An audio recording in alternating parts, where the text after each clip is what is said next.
I will promise you this, that if we have not gotten our troops out by the time I am president, it is the first thing I will do. I will get our troops home. We will bring an end to this war. You can take that to the bank. Well, President Obama has ordered 17,000 more American troops to Afghanistan. It's the first stage of a build-up that will eventually see 60,000 U.S. troops deployed to the country. The U.S. president has revealed his plan for Afghanistan, escalating the war at the fastest possible pace. It is in our vital national interest to send an additional 30,000 U.S. troops to Afghanistan.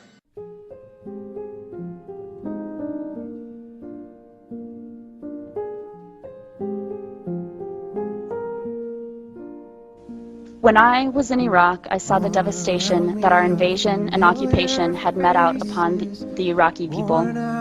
I saw and at times participated in the dehumanization and degradation of the Iraqi people. By robbing others of their inherent dignity, by denying them respect, and by treating them as the less than human other, we ultimately robbed ourselves of our own dignity, humanity, and compassion. You roll into Baghdad, every single big apartment building is blown up. Every single apartment building in Baghdad has been broken to the ground by artillery and airplanes bombing. You cannot meet someone in Iraq who has not lost a family member. Could you imagine what we had done in America if in 9/11 everybody in America lost a family member? What would we be doing? Would we be talking about war? No, we'd be in the streets with weapons. And so people talk about, oh, these people killing American soldiers in Iraq, they're terrorists. They're not terrorists, they're wearing sandals. And they got an AK. And they got 14-year-old boys building bombs to kill these American soldiers because we killed their family. People just don't wake up and want to go kill people. I was ordered multiple times by commissioned officers and non-commissioned officers to shoot unarmed civilians if their presence made me feel uncomfortable. The primary loyalty is not to democracy or to the flag or to America or to the Iraqi people or to the rule of law. It is to each other's safety at the expense of everything else. There is a cost to this war, and this cost is being paid in American blood, in my soldiers' blood, and that is not okay. From my perspective, it didn't seem to make any sense what we did. We didn't accomplish anything. A few months after I was there, I mean, a lot of things weren't sitting right with me. The command structure, the missions that we were getting didn't make any sense. We're going after people, Mujahideen or Muj, and they didn't have any idea which ones were the right ones. We're kicking in the wrong doors, terrifying children, helicopters screaming over their heads at night, and I'm trying to calm the women and children while the men were dragged and separated out and completely humiliated in front of their families. 9/11 was a lie, I know it. We're soldiers, we know it. And on March 21st of 2003, my military service was hijacked in an unconstitutional order to invade the sovereign nation of Iraq.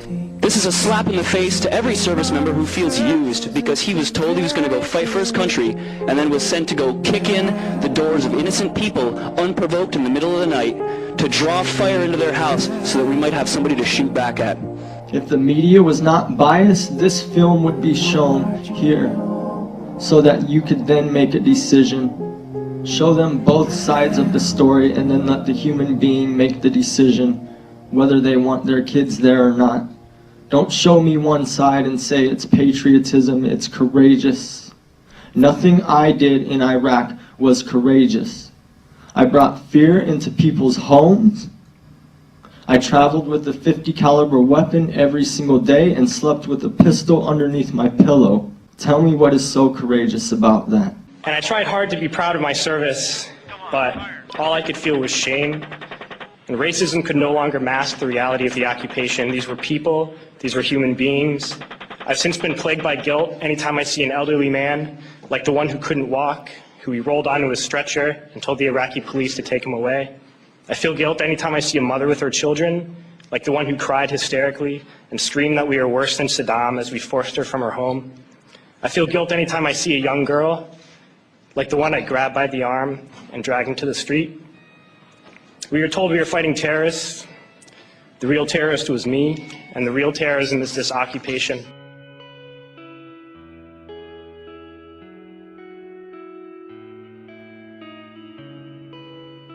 Funding the war is killing the troops. I mean, if you really think about it, it's really, really blatantly obvious. And it's really stupid that we have to say this. But we do. We have to get down to basics. We have to break it down Barney style, as we say. When I joined the military, I raised my hand and said that I would protect the Constitution of the United States and its people, and against foreign and domestic enemies. But guess what? I did not raise my hand to protect private companies like KBR and put my life on the line so they can make a buck. When are we going to realize that people fighting in Iraq against us, they're not terrorists, they're soldiers? What would we do if somebody invaded us? I know I will pick up my weapon and fight against them. What the hell we call them? Terrorists? These people want their country back. Let's give them their country back. I won't even talk to politicians about the war, because there ain't no point in it. Democrat, Republican, they're all profiteers of war.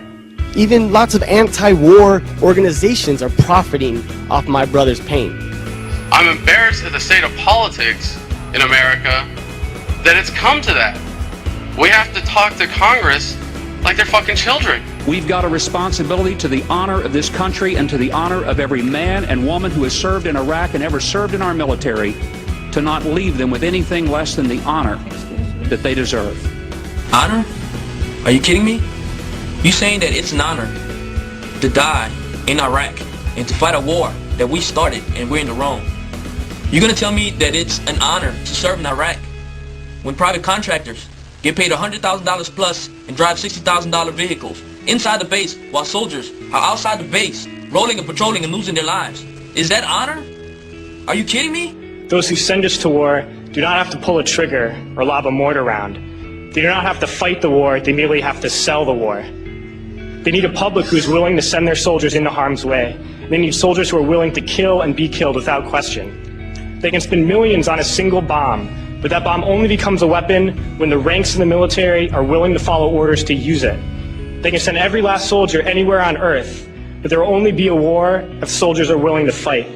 And the ruling class, the billionaires who profit from human suffering, care only about expanding their wealth, controlling the world economy, understand that their power lies only in their ability to convince us that war, oppression, and exploitation is in our interest. Our freedom comes from ourselves when we make the decision to speak our mind. This is well within the rights that service members have, but not very many service members know that they have. As soon as I got out of the military, I joined an organization called Iraq Veterans Against the War, which aside from calling for full immediate withdrawal of all U.S. forces from Iraq, also calls for full support and benefits for returning veterans. We have members across the country and overseas, in Germany and Iraq. Less than 4 years ago, there were 7 of us, and today there are over 1,200. Our membership has more than doubled in the past year and is continuing to grow. So we do have a resistance movement. We do have dissent within the ranks. It's happening for each one of us who goes public. There's probably 100, who are resisting quietly. Let's be brutally honest. Our leaders aren't going to end the occupation. It's going to be us that ends the occupation. Thank you. Thank you. I don't think as a 24-year-old kid I should go to jail for not wanting to kill people. I had a personal experience after one of the talks that I did with a man. He came up to me after that and he told me he was an Iraqi man. And he said that he was from the area around Balad, and I was stationed in Balad.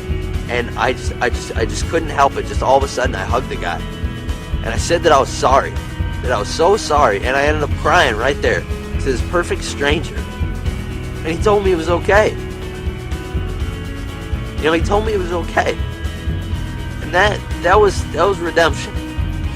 To me, it's this phenomenon that we're witnessing is actually a natural evolution. And any time you organize human beings to come together to use violence as a way of conflict resolution, you will have a breakdown of that organization. Peace is not a political process, and it's certainly not a militaristic process. I refuse to participate in the Iraq occupation. Our real enemies are not in some distant land, but not people whose names we don't know and cultures we don't understand. The enemy is people we know very well and people we can identify. The enemy is a system that wages war when it's profitable. The enemy is the CEOs who lay us off from our jobs when it's profitable. It's the insurance companies who deny us health care when it's profitable. It's the banks who take away our homes when it's profitable. Our enemy is not 5,000 miles away. They are right here at home. And if we organize and fight with our sisters and brothers, we can stop this war, we can stop this government, and we can create a better world. There's a term, once a Marine, always a Marine, but there's also the term, eat the apple, F the core. I don't work for you no more.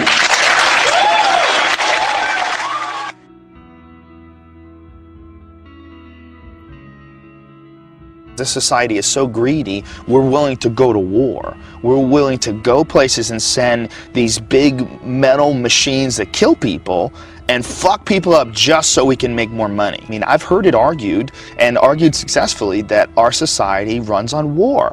You know, it runs on the domination of the other parts of the world. And literally, that's the only way you can control a gigantic chunk of the globe. You have to keep everybody down. You know, and that's what our society is based on as far as our globalization, you know, schematic that's been laid out by all these Republicans and all these Democrats and all these people that, you know, are pretending to be our leaders and pretending to look for. None of these people have had these experiences. None of these people feel connected to everybody. They're still, even the best ones are still operating within a very old framework. And a framework that's set up by ignorance. It's a foolish framework. The idea that it should be okay to go somewhere and engage in war to protect a society that wants to go places and engage in war. That's insane. That's insane. Because you're saying, I mean, that's automatically saying that the lives of the people here are worth more than the lives of the people everywhere else. And they're all one thing. They're all exactly the same.